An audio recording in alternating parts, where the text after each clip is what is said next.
welcome. Oh no. Hi, I'm Mark. I've been a professional artist for 200 years and now I teach art for a living. In this week's YouTube Art School episode, we're looking at 5 shading mistakes that you're probably making. No, that you're definitely making. Everybody does. But of course, the point of this class will be to show you how to fix those mistakes and get much better results. Epic. Uh-oh, quickly, let's get this class started.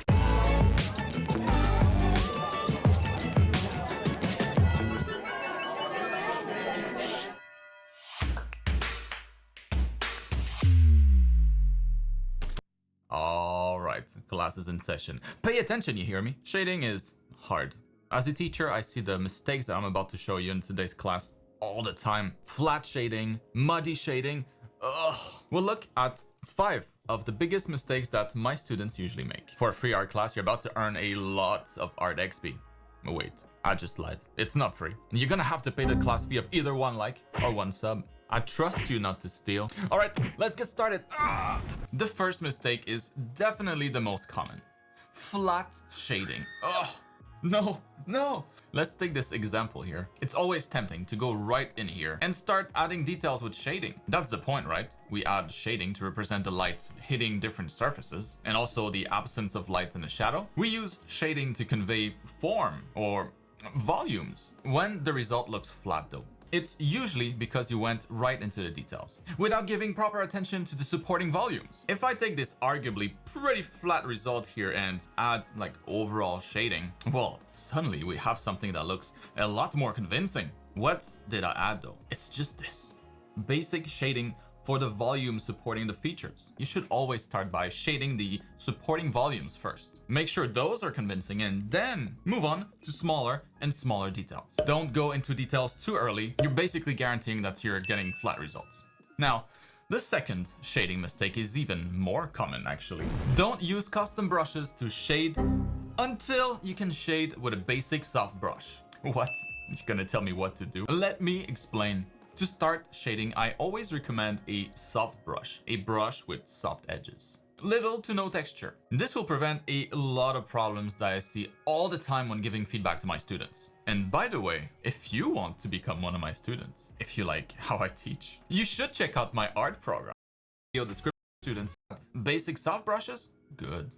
The problem with using custom brushes is that most of the time they'll have hard edges. And that's hard to control if you don't have a lot of experience or a lot of dexterity. When your shading is not blended well, a couple problems start to show. Let's look at 2 of them. One is you end up with a lot of noise in your painting, often in areas where there shouldn't be any. Maybe a simpler way to think about this, oftentimes at least, is you'll typically want to have more noise, visual noise around your focal point and very little noise elsewhere, or at least less relatively speaking. This helps our eyes focus on what's important because we're attracted to details, and hard edges, visible brush strokes, they tend to create detail. It's like a magnet for the eyes. Because imagine you have like a character that you want to show to people. You're proud of it, but your background is super busy, full of brush strokes. Something like this maybe. Well, we end up being distracted by the background and it kind of robs your character from its spotlight. It ruins the piece. Now, of course, the obvious solution to that might be to like blur or smudge the hard edges if you find any, but that's often going to create the second problem, muddy shading. Usually if the blending part of shading is the issue, the smudging will be too. I would almost recommend like no smudging at all at first. Just a basic brush and an eraser. Smudging can definitely be useful, but it requires as much dexterity, like as much pen dexterity as blending hard brush strokes, or else the result will look muddy. Anyways, keep it simple. I've done many full paintings with just the default Photoshop brush before. It works well, particularly to get clean shading. And custom brushes too, they're very useful, but they're like weapons in games that have like a minimum requirement to use them. The level 1 soft brush, on the other hand, it works great, has no level requirement, and it will probably carry you all the way until endgame. Don't hate on it, it's a secret MVP.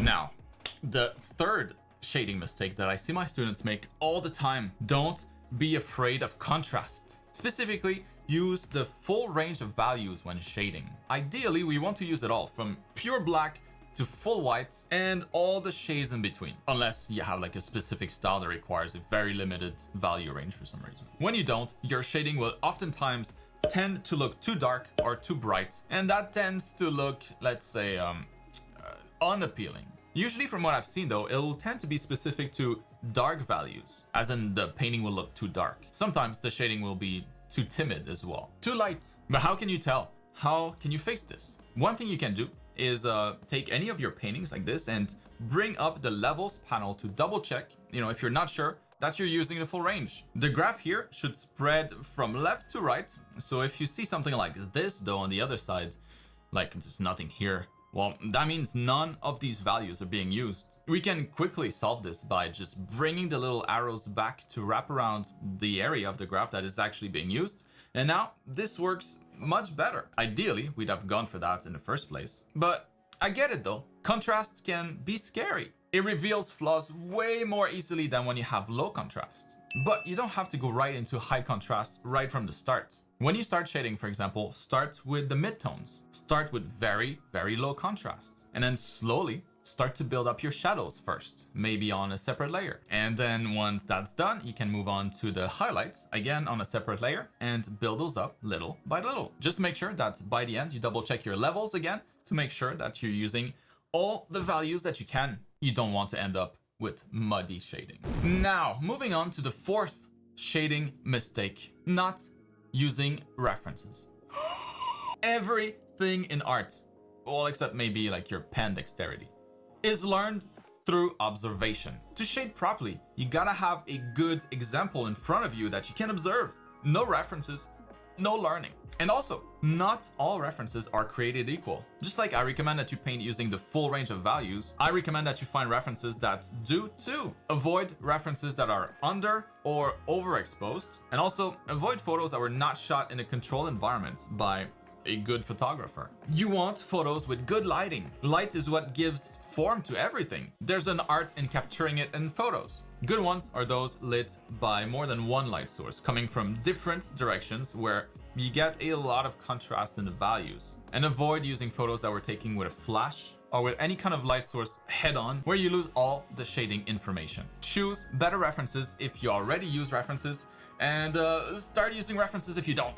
Finally, the last mistake, the most common of them all, this time for real, is to not consider the light source. You should always consider where the light is in your scene if you're going to dabble in shading. Light is what allows us to see shading in the first place. It reveals form, like I just said. If painting a character, for example, the side of the character most directly pointing at the light source will usually be lighter in values, while the opposite side will be darker because the light is unable to reach there. It's not like a light switch though, where it's on and off. As we move from, the area that's most directly lit by the light source, we gradually face the light source less and less and less until we reach the terminator area, the transition zone between the highlights and the shadows, and then cross into the shadow sides, losing light intensity all along the way. It's a gradual transition. Make sure you think of this for every part of your painting, not just one area. Ask yourself, where's the light coming from? What is facing that light most directly? What is facing away from the light? And use the answers to guide your shading for a consistent result. Again, starting from big shapes first, and then details last. And that's going to wrap it up for this week's class. Was this useful? Let me know in the comments. Hopefully your shading level increases a lot after this, or at least a little. If it does, tell a friend and force them to subscribe. Also, if you feel like trying an amazing starter brush set to help in your shading adventures, a set that I actually use every day as my kind of like daily driver brush set, well, you can grab it for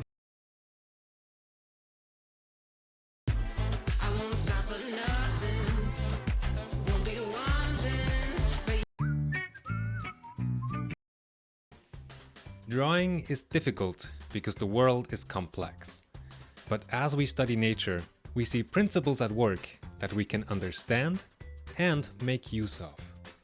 One such principle describes how light interacts with form. You might think you understand this, but chances are that you're wrong in a subtle but remarkable way. Let's simplify this head into flat planes. Can you see that each plane has a particular brightness? Artists call this brightness the tonal value of a surface, or value for short. This value is lightest where the form is facing towards the light source, and the value darkens as the form turns away from the light source. This might sound familiar if you've studied shading, but there's a lot more you need to know. To become a master, you have to understand how the light and the plane interact. Every surface has a direction, and the light has a direction as well. There's an angle between the direction of the surface and the direction of the light. We call this the angle of incidence. If we rotate this plane so it faces straight up, the angle of incidence is 0 degrees. The light is hitting our plane with full force, so the brightness we get on the plane is 100%. Now, let's rotate the plane away from the light source. As the angle of incidence increases, the brightness decreases. Finally, at 90 degrees, the light no longer hits our plane, and the surface falls into shadow. So, at 90 degrees of inclination, we have 0% brightness. Now, here's my big question to you. How much brightness do we have at 80 degrees of inclination? If we rotate this plane towards the light by 10 degrees, how much brightness do we gain? We go from 0% to what? Take a piece of paper now and write down your best guess. Go ahead and pause the video if you need a moment. You will only learn the main lesson of this video if you actually stop and think about this. Ready? Okay, here we go. At 80 degrees of rotation, we have 45% brightness. Yes, really. The first time I did this exercise, I estimated we would have 10% brightness, maybe something between 10 and 15%. That's intuitive, but what actually happens in nature is this dramatic jump. Now let's go to the opposite extreme. We're back at 0 degrees rotation and we have 100% brightness. How much brightness do we end up with if we rotate the plane away from the light source by 10 degrees? Pause again and write down a number. Ready? At 10 degrees rotation, we go from 100% brightness down to 99%. How is that possible? Well, here's the entire scale. 100, 99, 97, 94, 89, 82, 73, 62, 45, and 0. This, my friends, is Lambert's emission law. It is named after Johann Heinrich Lambert, a Swiss polymath. Fun fact, I'm also Swiss, but I'm not great at math. This image shows a linear value scale with even steps going from 100 to 90, 80, 70, and so forth until 0. That's what we would expect. But what happens in nature is this: 100, 99, 97, 94, 89, 82, 73, 62, 45, 0. We can call this a Lambert scale. And here is what this means for us. In shading, the tones change very slowly near the lightest lights. They begin to darken more dramatically as they approach the terminator. Trust me. The terminator is the edge between light and shadow. You can see how subtle the value change is in the lightest area on this planar sphere. In fact, if we place our two scales on top of the sphere, you can see how the linear scale gets way too dark, way too early. And check out this graph. The tone changes slowly as the form turns away from the light. But the closer we get to the shadow, the faster it darkens. This curve follows a cosine function. On the other hand, the linear scale progresses from light to shadow in a straight line. Don't worry if you don't know about cosines. You will still be able to apply this principle to your drawings. Você estava só esperando a próxima turma da Jornada do Artista abrir?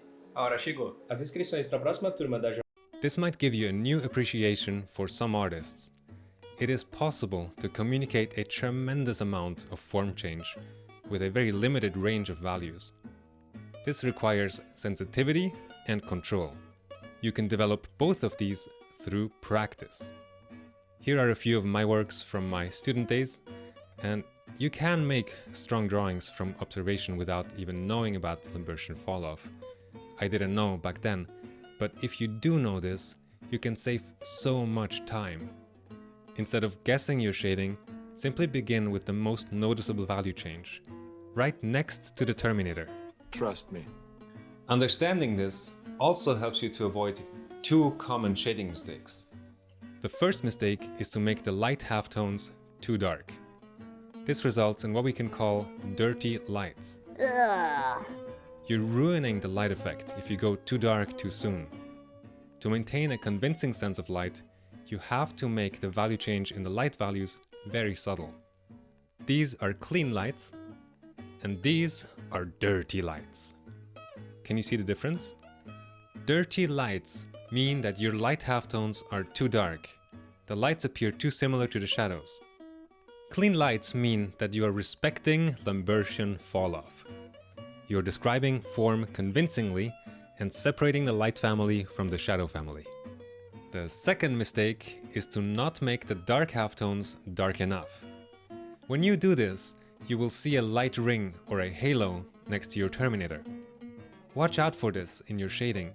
It means that you haven't drawn the dramatic drop of value just before the terminator. The way to fix it is to darken the values of the dark halftones until the light ring disappears. So here is before and after. See how much more round and convincing the drawing looks when the dark halftones are dark enough? This next mistake isn't related to Limburgian fall-off, but I want to throw it in because it's so common and so destructive. The third common shading mistake is to make reflected lights within the shadows too bright. When we draw from observation, we're often tempted to draw the reflected lights too strongly, too brightly.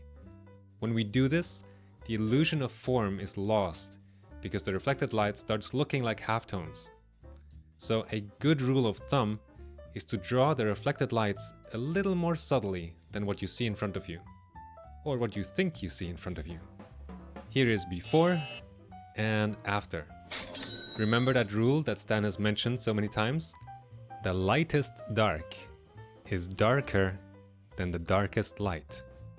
Make sense? Check out the links in the description for those lessons. Alright, let's put this into practice.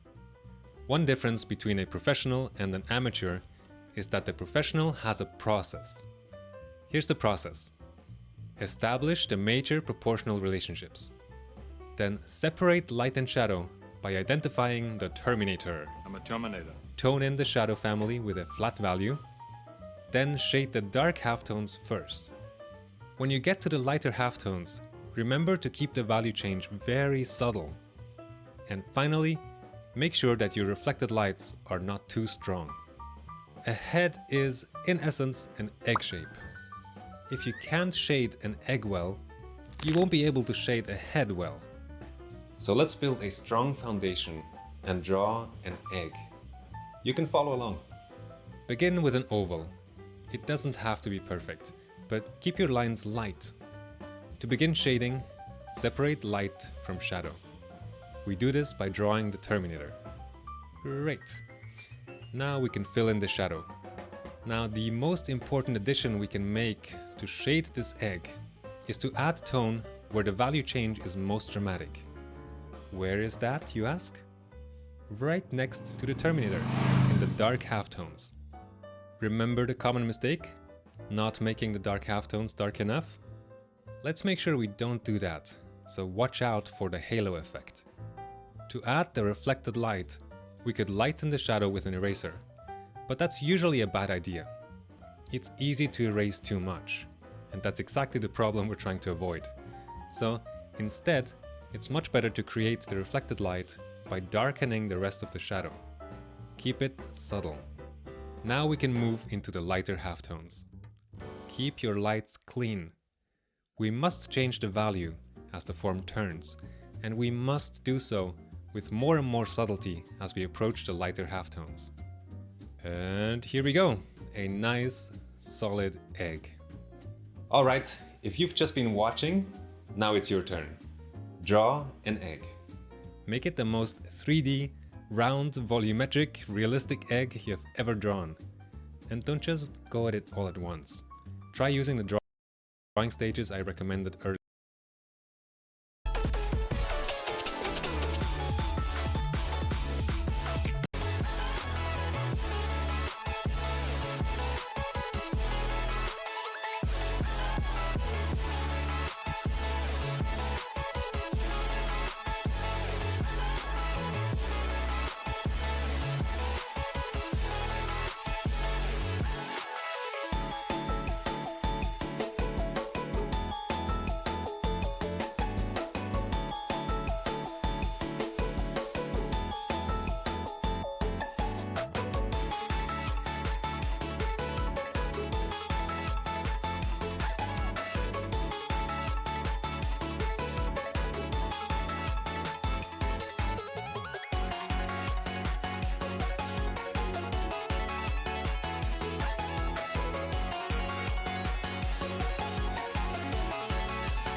Welcome.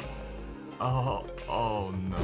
Hi, I'm Mark. I've been a professional artist for 200 years and now I teach art for a living. In this week, bad shading will usually be the reason why let me struggling with all the steps I took to go from not being able to shade anything to being able to shade like this without too much struggle. It didn't happen overnight though, and my first step was probably the same as most. I started by copying other artists. Probably my biggest inspiration, even though it's not technically the best, were the early Blizzard games booklets that came with their games. You know, I drew so many characters from the Warcraft 2 concept, probably all of them, trying to make them as one-to-one as possible. Back then, I was only drawing with pencils, so shading seemed like the natural way, you know, to go beyond a simple line drawing. Colors were not yet on my radar. Over the years, I also started using real photos as reference to copy from too. There was so much to learn from copying, but it felt like I was missing something. It's when I read a book about simplification though, and I forgot the name of the book, so don't ask, but everything clicked for me at that point. With copying, I could get things to look pretty decent, you know, like decent enough with hours thrown at a drawing, but I didn't understand why my drawings from imagination sucked so bad when I wasn't copying. Understanding simplification changed everything. What simplification is the ability an artist has to ignore details from a reference. To look at a leg, for example, you know, with all its anatomy and details, and be able to simplify it down to its simplest volume. A leg in this case could be simplified down to a cylinder. The head, a simple sphere maybe, or an egg shape. Basically, I went from seeing this when looking at a character reference, what most people see, to this. When the details are abstracted out, simplified, shading starts to make a lot more sense. A real leg like this again might look pretty daunting to shade because it's so complex, but when it's just a cylinder, well, we can just darken the edges a little bit and right away it looks like a cylinder. A 3D volume, much easier. And then when we overlay this on top of the leg, of course it's missing a few details, but that shading is already somewhat convincing. So that should always be the first pass when you shade your drawings, if this is hard. Have a look at your character, creature, whatever it is you're drawing, and simplify everything like this to get a structure of simple volumes. That was my biggest realization, even though in hindsight it seems so obvious. Hopefully that makes sense for large details, but what about all those details that we've been ignoring when shading those simple volumes, like medium-sized details, smaller details? Well, all of those are just smaller, simple volumes, you know? I would approach them exactly the same way. So as you get better at art, you should stop looking at your references as a normal person. You gotta put on your artist goggles, observe things that you need out of your reference, ignore the rest. That selective observation skill is key. I quit to start my business in 2016, but the 10 years prior to that, I was a 3D character artist in the video game industry, so I had quite my share of 3D sculpts to look at, rotate around, and observe under different light sources. I think that really contributed to helping me level up my shading skills. All through observation, really. Cool story, bro, but how does someone not in that very specific situation still learn that stuff? Well, thankfully there's a lot of 3D models that you can use for free to do the exact same thing. I still do it myself if I need a very specific reference that I can't imagine for some reason. I'll go on something like Sketchfab, which has a lot of models that you can interact with, or I often mention 3D Poser Web, which is also great since you can pose the character exactly how you want and adjust the light